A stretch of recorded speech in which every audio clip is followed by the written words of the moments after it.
Nakumbuka niko sini yangu ya 4, mama yangu alikuja kunitoa mbele ya kamera. Akaniambia kwamba sihitaji uigize.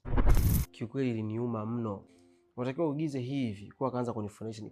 Kiukweli nilikuwa naona utofauti, lakini pia nikaona mbona hii simple sana, tofauti na mimi nilikuwa naigiza natumia sana nguvu na vitu kama hivyo. Basi nikakaa kwenye mfumo vizuri, nikaa nasoma, nazingatia masomo. Nakumbuka tulikuwa tunafanya mazoezi kwenye uwanja wa mpira.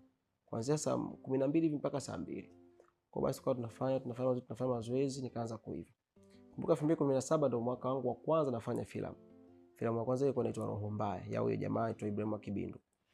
Nilikuwa na sini 8 katika ile filamu. Ilikuwa ni zile part 1 na part 2. Kipindi hicho soko lilikuwa bado ni la CD.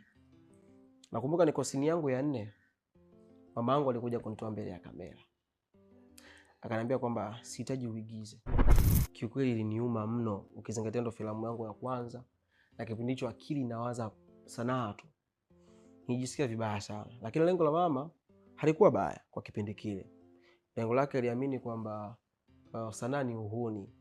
Kwa hiyo mimi nikiingia kwenye sanaa nitakuwa na uwanda mdogo sana wa kusoma. Na yeye alikuwa anataka mimi nisome sana.